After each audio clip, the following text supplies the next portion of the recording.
Hello everyone, मेरा नाम है सुजाता परिहार और आप सबको स्वागत है मेरे चैनल रीड टू सक्सीड में। इस वीडियो में हम कवर करेंगे क्लास 11th के स्टैटिस्टिक्स के चैप्टर नंबर 8 के बारे में। चैप्टर का नाम है अरिथमेटिक लाइन ग्राफ और टाइम सीरीज ग्राफ। तो एक ही पार्ट में इसको हम कवर कर लेंगे। रेफरेंस हमने टीआरजे एंड विक्योरिजी की बुक से लिया है। टॉपिक्स क्या क्या करने हैं: construction of a graph, general rules for constructing graphs, merits of graphic presentation, limitations of graphic presentation. तो ये 4 टॉपिक्स हैं जो हमको इस चैप्टर में कवर करने हैं। तो चलिए स्टार्ट करते हैं। देखो, सबसे पहला टॉपिक है कंस्ट्रक्शन ऑफ अ ग्राफ। अगर इसकी प्रॉपर जो डेफिनेशन है उसमें जाएंगे ना तो कुछ समझ नहीं आएगा। सीधे समझते हैं कि ग्राफ को कैसे बनाते हैं। ये एक लाइन होती है, ठीक है, और ये एक लाइन होती है ग्राफ में।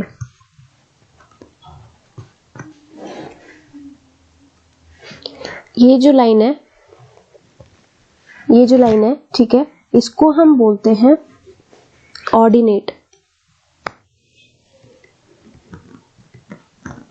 इसको हम बोलते हैं कि वर्टिकल एक्सिस जो है पूरा का पूरा ये लाइन, ये होती है ऑर्डिनेट बोलते हैं।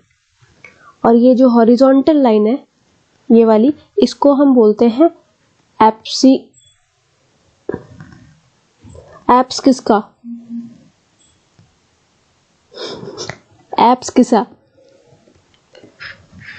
एब्सकिसा बोलते हैं हम इसको। इतनी गंदी प्रोनाउंसिएशन, ठीक है। तो एक ऑर्डिनेट होती है, एक एब्सकिसा होती है, ठीक है। तो ये 2 लाइनें होती हैं। ये वाई एक्सिस होती है, ये हमारी वाई एक्सिस होती है, ये हमारी एक्स एक्सिस होती है। कौन सी होती है? X axis,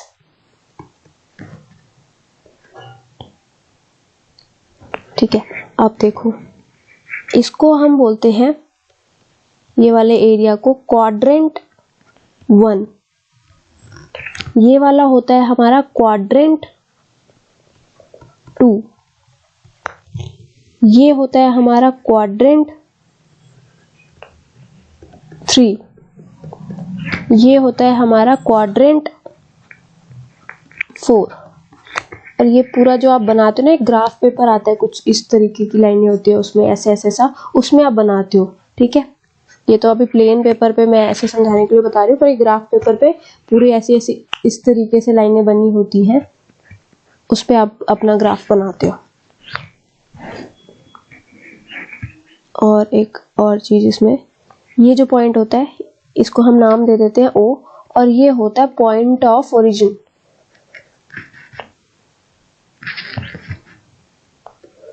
point of origin.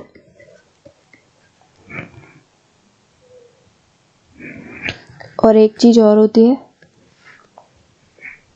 इस वाले पोर्शन में आप प्लस y शो करते हो, मतलब y की जो भी वैल्यू होगी वो प्लस में होगी।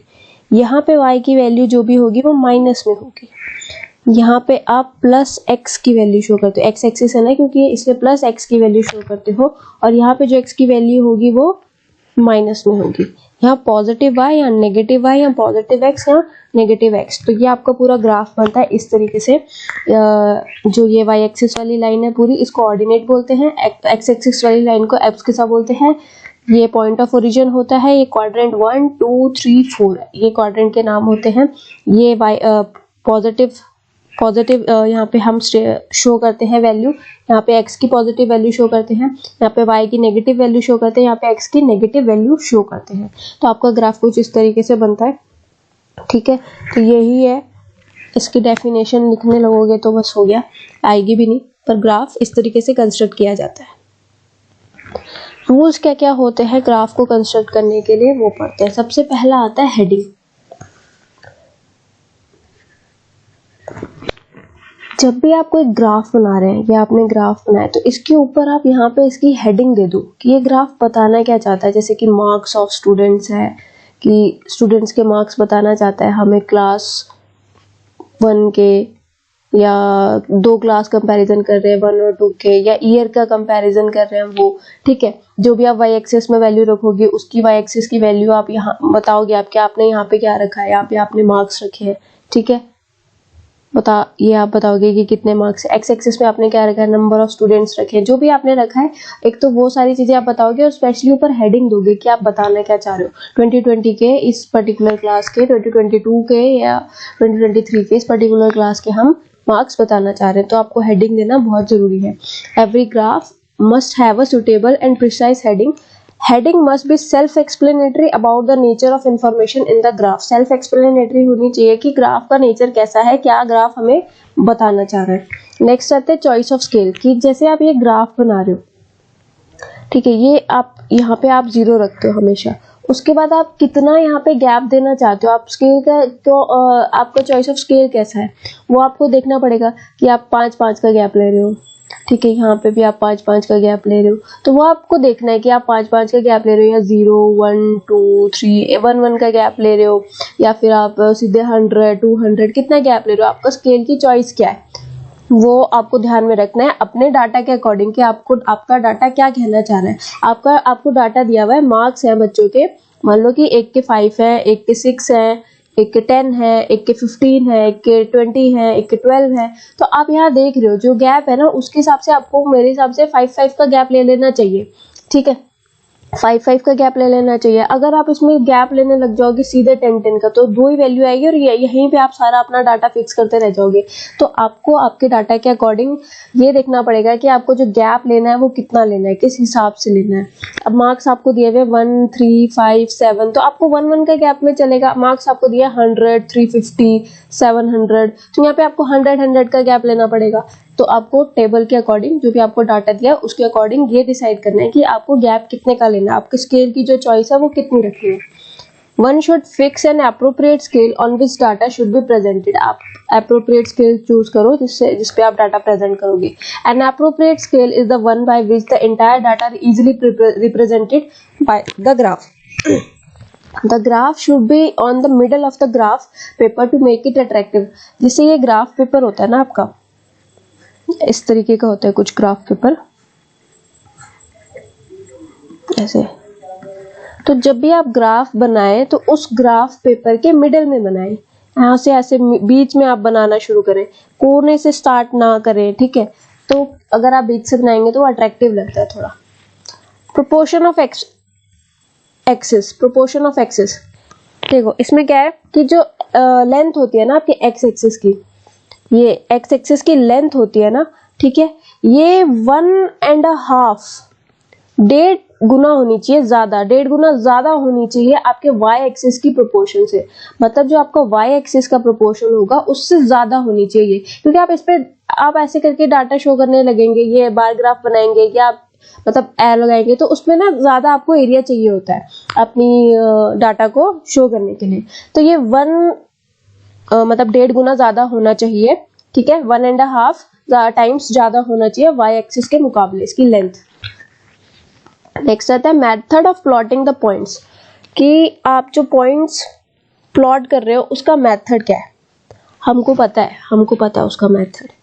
पॉइंट ये रहा हमारा ग्राफ, ये यहाँ पे हम पॉजिटिव वैल्यू पॉइंट करते हैं वाई की, यहाँ पे हम नेगेटिव वैल्यू, यहाँ हम पॉजिटिव वैल्यू एक्स की पुट करते हैं, सॉरी नेगेटिव वैल्यू एक्स की पुट करते हैं, और यहाँ हम पॉजिटिव वैल्यू एक्स की पुट करते हैं, ठीक है। तो economics and business statistics are generally positive. Economics और बिजनेस स्टैटिस्टिक्स जो होते हैं वो ज्यादातर पॉजिटिव ही होते हैं। मतलब हमको ये जो ये वाली लाइन होती है नीचे वाली और इस तरफ वाली, इसका काम नहीं होता, हमारा ग्राफ इसमें बन जाता है, इतने में, ठीक है, नेगेटिव नहीं जाते अब। Accordingly the point of origin is fix to the left, हाँ यहाँ पे हमारा पॉइंट ऑफ ओरिजिन फिक्स हो जाता है, ठीक है। On the X axis the point are plotted from left to right, यहाँ पे इस तरीके से हम पॉइंट्स को प्लॉट करते हैं, और वाई एक्सिस में हम बॉटम से टॉप तक जाते हैं, ठीक है। मतलब अगर आप प्लॉट कर रहे हो तो यहाँ 0 होगा और यहाँ 1 होगा, यहाँ 0 होगा और यहाँ 1 नहीं होगा, मतलब कि 1 फिर 2 फिर 3 इस तरीके से नहीं, बॉटम टू टॉप जाएंगे वाई एक्सिस में और लेफ्ट टू राइट जाएंगे एक्स एक्सिस में, यहाँ पे 5, 10 इस तरीके से होगा। नेक्स्ट आता है लाइंस ऑफ डिफरेंट टाइप्स। देखो अगर आप ग्राफ में कुछ अलग अलग चीजें बताना चाह रहे हो, कि आपने ये चीज बताई कि ये मार्क्स है, ठीक है, ये आपने बताया कि ये अटेंडेंस है, एक ही ग्राफ में आप बहुत सारी चीजें बताना चाह रहे हो, तो आप हर जो आप प्लॉटिंग करोगे वो अलग लाइन से करोगे। अगर आप 2-3 तरीके के ग्राफ बना रहे हो, मतलब एक ही ग्राफ के ऊपर 2-3 चीजें दिखाना चाह रहे हो, तो आप अलग अलग लाइन से शो करो। डॉटेड लाइन लगा दो, बोल्ड लाइन लगा दो, ठीक है, सॉरी डॉटेड लाइन लगा दो, या फिर ब्रोकन लाइंस लगा दो, या बोल्ड लाइन लगा दो पूरी इस तरीके से, या डॉट लगाओ, या ब्रोकन लाइन लगाओ। तो आप अलग अलग लाइन लगा के ये चीज शो करो। अगर आप मार्क्स के लिए भी यही लाइन यूज कर रहे हो, अटेंडेंस के लिए भी यही यूज कर रहे हो, बाकी कुछ दिखाना चाहते हो उसके लिए भी यही यूज कर रहे हो, तो फिर उसमें कंफ्यूजन होती है। आप हर चीज के लिए अलग तरीके से लाइंस ड्रॉ करो। टेबल ऑफ डाटा, जो भी आप डाटा बनाना चाह रहे हैं उससे पहले उसकी टेबल दे दो।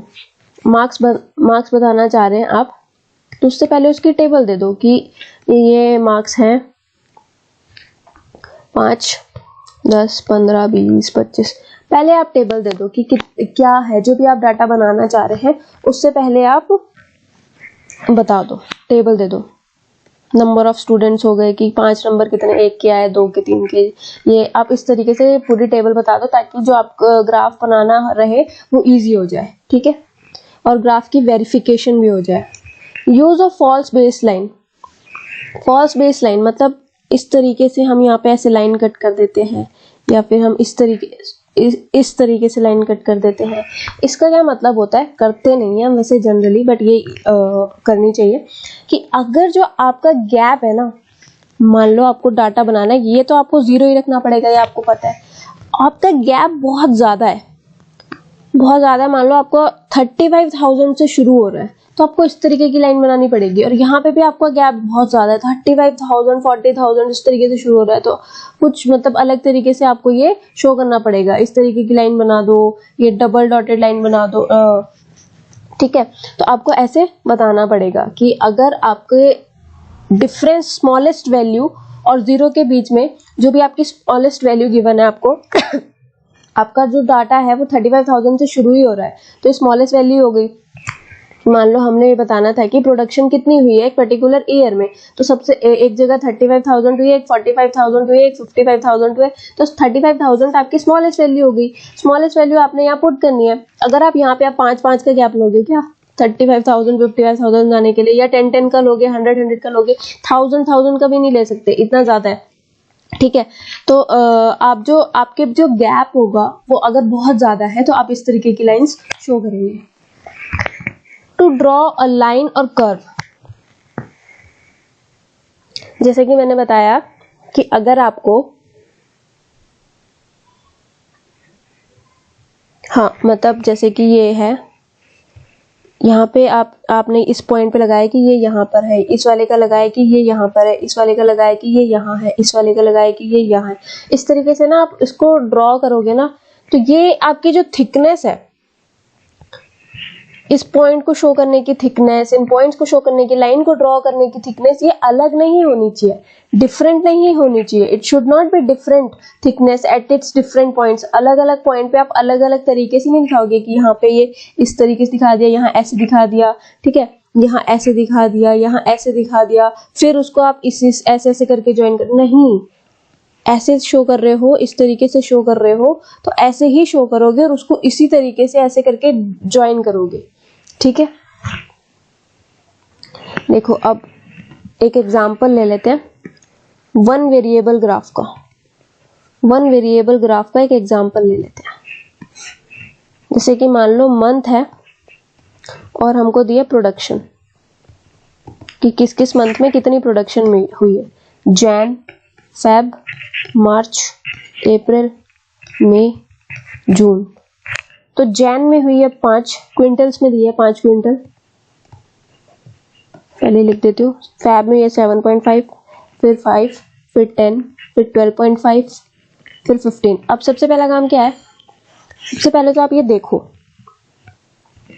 सबसे पहला था हेडिंग। पहले तो हम ग्राफ बनाते हैं, इसकी हेडिंग देते हैं। हेडिंग क्या है, monthly production of a factory. किसी फैक्ट्री की हमें मंथली प्रोडक्शन दे रखी है, ये हमारा y एक्सिस है, ये हमारा x एक्सिस है, ठीक है। यहां से हम 0 से स्टार्ट करेंगे। अब गैप कितने कितने का लेना है ये देखो, 5, 7.5, 10, 12.5, 15। अब यहाँ पे हम 5 का गैप ले लेते हैं, 5, 10 12.5 मैक्सिमम है तो 15 तक ले लेते हैं। यहाँ पे हमने क्या शो किया है, यहाँ पे हमने प्रोडक्शन को शो किया है, और एक्स एक्सिस पे हम क्या शो करेंगे, हमारे मंथ्स, जैन, फेब, मार्च, अप्रैल, मई, जून। ठीक है, जनवरी में कितनी है 5, तो हमने ये 5 के आगे इस तरीके से डॉट लगा दी, 5 के आगे इस तरीके से डॉट लगा दी। फैब में कितनी है 7.5, तो फैब में है 7.5, तो 10 और 5 के बीच में कहीं यहाँ पे 7.5 पे हमने डॉट लगा दी। मई में है, मार्च में है 5, मार्च में फिर एग्जैक्ट 5 के सामने हमने डॉट लगाई। अप्रैल में है 10, अप्रैल में 10 है तो 10 के सामने हमने यहाँ पे डॉट लगाई। मई में है 12.5 फिर 15, मई में है 12.5 तो हमने 10 से थोड़ा सा ऊपर इधर 12.5 पे पॉइंट लगाया। जून में है 15 तो एग्जैक्ट 15 के सामने हमने यहाँ पे डॉट लगाया। अब इसको हमें ज्वाइन करना है, तो एक ही तरीके की लाइन, अगर स्ट्रेट लाइन का यूज कर रहे हो तो बिल्कुल स्ट्रेट जाना है। ठीक है, ये लाइन टेढ़ी होगी,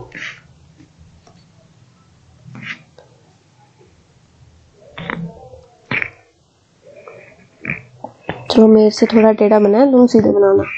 ठीक है, ये क्विंटल्स भी डाल देना कि ये क्विंटल्स में हमको गिवन है। तो ये हमने बना दिया। यहाँ पे हमने क्या लिखा था, मंथ्स लिखे थे एक्स एक्सिस पे, तो ये हमारा ग्राफ बन गया। नेक्स्ट हम चलते हैं, ये हमने 1 वेरिएबल का लिखा था, बनाया था। अब 2 और मोर वेरिएबल का बना के देखते हैं। 2 और मोर देन 2 वेरिएबल ग्राफ किस तरीके से बनेंगे, इसमें हम एक ही ग्राफ पे दो चीजें शो करेंगे। तो जैसे हमने मंथ बना दिया, पहले ही था, प्रोडक्शन थी, कितनी प्रोडक्शन हुई है, अब हमने सेल्स भी ऐड कर दी इसमें कि कितनी सेल्स हुई है। तो जैन में 5 थी, सेल्स 7.5, फैब में 7.5, सेल हुई 10, मार्च में 5, ये 7.5, अप्रैल में 10, 12.5, मई में 12.5, 15, जून में 15, 17.5। तो स्टार्ट करते हैं graph banana.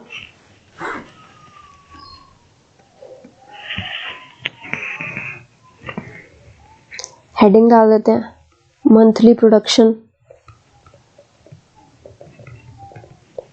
And sales of a factory.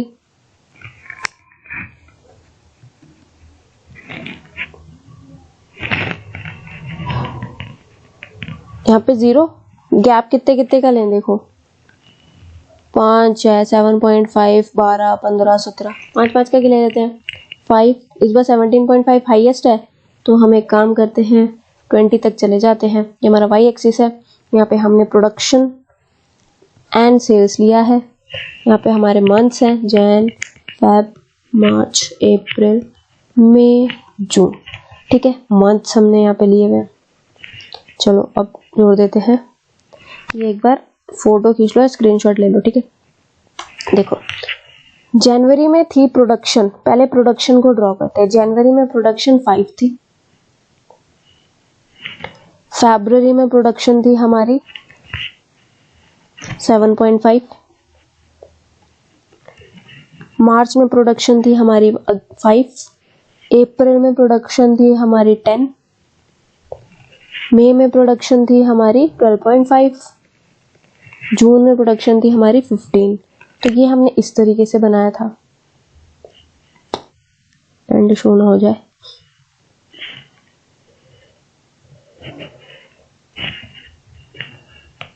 ठीक है, इस तरीके से बनाया था। तो ये जो हमने ऐसी सीधी लाइन में दिखाया ना, चलो ये मैं बाद में दूंगी इसको बाद। अगला चलते हैं। जनवरी में हमारी सेल्स हुई 7.5, तो 7.5 कुछ यहाँ से स्टार्ट करते हैं। फरवरी में हमारी सेल्स हुई 10 पे डाल देते हैं। मार्च में हमारी सेल हुई 7.5, अप्रैल में हमारी सेल हुई 12.5, मई में हमारी सेल हुई 15, जून में हमारी सेल हुई 17.5।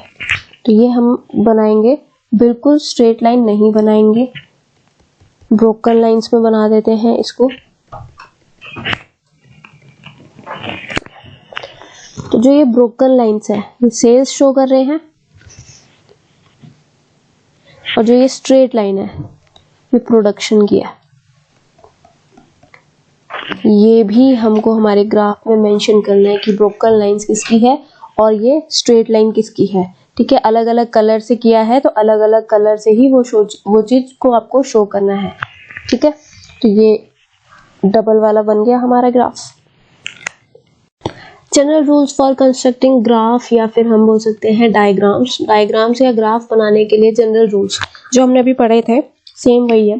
प्रॉपर साइज, कि देखो जब जो आपका ग्राफ पेपर होता है ना, ये जैसे इसमें आप जब भी आप ग्राफ बनाएंगे तो वो ग्राफ आप जब बनाएंगे ना तो उस पेपर के मुकाबले ऐसा बिल्कुल छोटा सा होना चाहिए, ना वो उस पेपर पे बिल्कुल ऐसा सा होना चाहिए कि पूरा उस पेपर पे आ रहा है।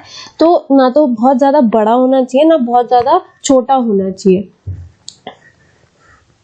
नॉर्मल होना चाहिए। ठीक है, प्रॉपर हेडिंग जो होनी चाहिए वो प्रॉपर होनी चाहिए। ठीक है, शॉर्ट होनी चाहिए और सिंपल होनी चाहिए, इंफॉर्मेटिव होनी चाहिए, बहुत ज्यादा बड़ी हेडिंग नहीं होनी चाहिए। प्रॉपर स्केलिंग जो हमने बोली थी कि हम जो गैप लेंगे वो बिल्कुल प्रॉपर होना चाहिए। या यहाँ आपने पहले 5 का गैप लिया, उसके बाद आपने 2 का गैप लिया, उसके बाद फिर आपने 2 का गैप लिया, उसके बाद आपने 6 का गैप ले लिया। ठीक है, इस तरीके से नहीं होनी चाहिए, स्केलिंग प्रॉपर होनी चाहिए। Use of science and colours, मतलब अगर आप दो अलग अलग चीजों को शो कर रहे हैं तो आप अलग अलग कलर से शो करें, अलग अलग साइन से शो करें। ठीक है, ये अलग चीज के लिए हो गया, ये अलग चीज के लिए हो गया, ये अलग चीज के लिए हो गया, तो आप इस तरीके से शो करें। लेस यूज ऑफ वर्ड्स और फिगर्स, कि जब आप ग्राफ बनाते हैं तो यहाँ पे फिगर्स मतलब जितनी कम हो सके उतनी लो। अगर आप ऑप्शन में आपके पास 5, 10, 15 है तो 5-5 का गैप लो। 1, 2, 3, 4 है तो 1, 2, 3, 4 का गैप लो। 100, 300, 500 है तो 100 का गैप लो।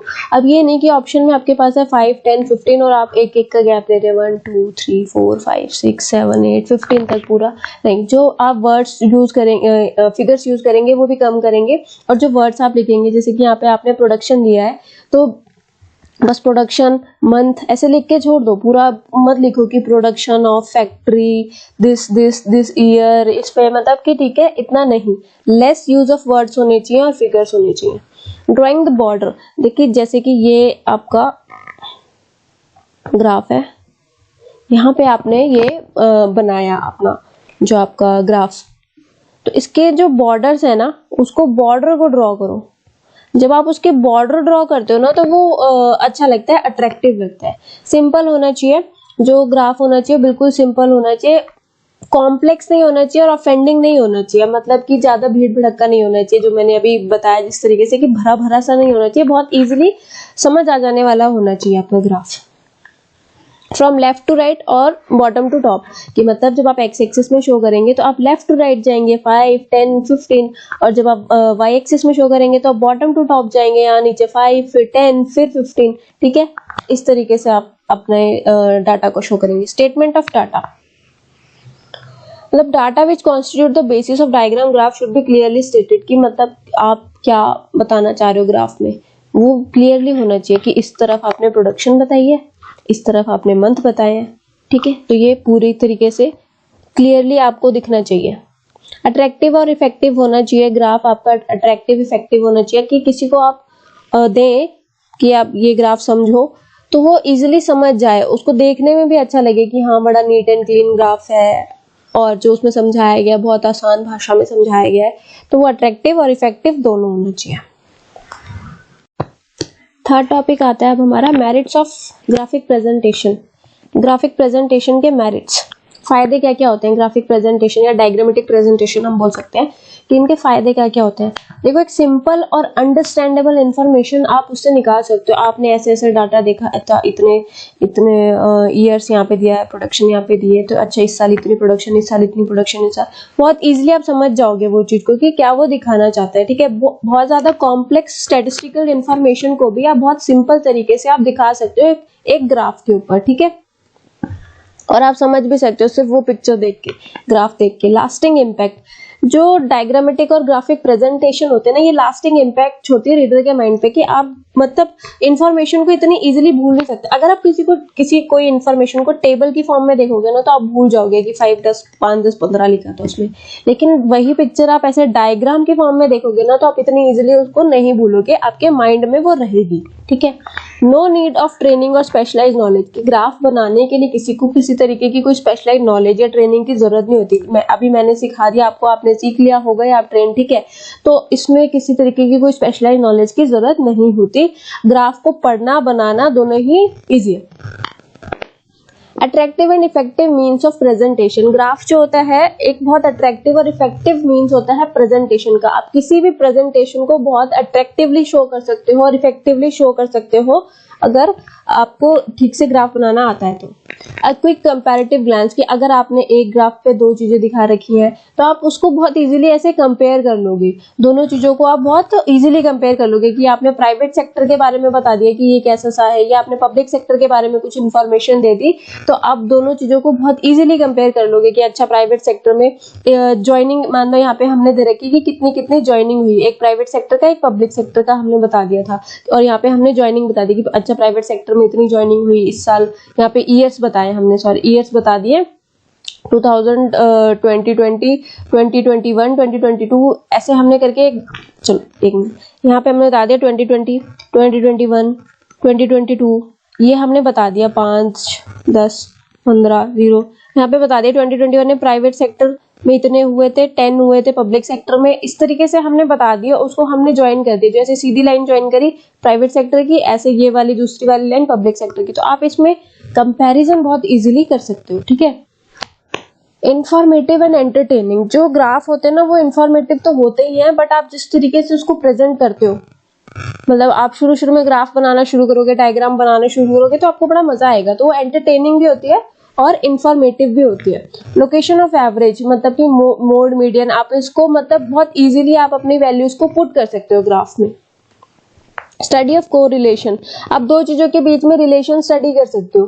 ठीक है, आप बता सकते हो कि मतलब आपने जो बिल्कुल वैसे ये कि आपने इनकम भी दिखा दी, कंजम्पशन भी दिखा दी ईयर वाइज किसी भी पर्टिकुलर चीज की, कि इस पर्सन की या किसी की भी इनकम इतनी थी, कंजम्पशन इतनी थी, जो भी चीज आपको दिखाना है, दो पर्टिकुलर चीजों के बीच में आप को रिलेशन दिखा सकते हो, पॉजिटिव नेगेटिव जैसा भी आप दिखा सकते हो कि कितना ज्यादा था। हायर लेवल ऑफ इनकम थी तो आपका कंजम्पशन भी हायर था, अगर आपकी इनकम कम थी तो आपका कंजम्पशन भी कम था। दोनों के बीच में कंपैरिजन कर सकते हो कि इनकम बढ़ गई तो कंजम्पशन भी बढ़ गया, इनकम घट गई तो कंजम्पशन भी घट गया, ये सारी चीजें आप देख सकते बता सकते हो।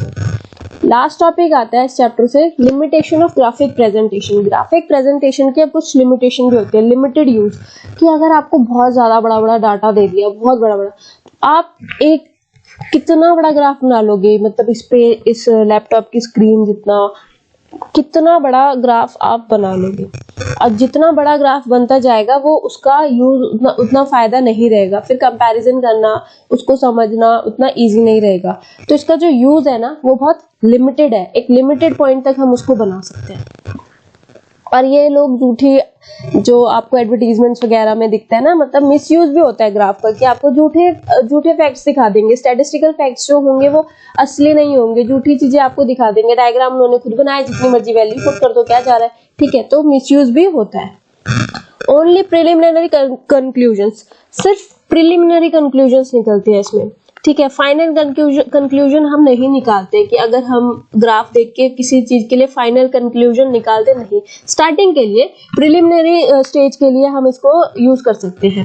स्टार्टिंग में हमने बस देख लिया कि अच्छा ऐसा ऐसा है, ठीक है, हम इस हिसाब से सोचेंगे कि हमको क्या डिसीजन लेना है। कि मान लो एक स्कूल ने अपना ग्राफ बनाया हुआ है कि हमारे 2020 में 10 बच्चे टॉप पर थे, 2021 में हमारे 20 बच्चे टॉप पर थे, मतलब 10 बच्चों के 90% से ऊपर आए थे 12th में। 2021 में भी 20 बच्चों के ऊपर आए थे 90% से। फिर 2022 में हमारे 30 बच्चों से ऊपर आए थे। तो फिर आप ये ग्राफ देखोगे, आप सोचोगे कि हाँ स्कूल में पढ़ने जाया जाए कि नहीं जाया जाए, तो उस हिसाब से आप मतलब फाइनल डिसीजन आप नहीं लोगे, कोई भी फाइनल डिसीजन एक ग्राफ देख के नहीं लेगा। सिर्फ प्रिलिमिनरी स्टेज पे आप ले सकते हो कि हाँ इसका रिजल्ट अच्छा है, लेकिन और भी अदर फैक्टर्स होते हैं जो देखे जाते हैं। तो सिर्फ आप एक ग्राफ देख के डिसाइड नहीं करते, ठीक है। तो ये भी इसके एक लिमिटेशन है। तो इतना ही था। थैंक यू सो मच ये वीडियो देखने के लिए। अच्छी लगे तो सब्सक्राइब जरूर करना, लाइक जरूर करना, ठीक है। Thank you.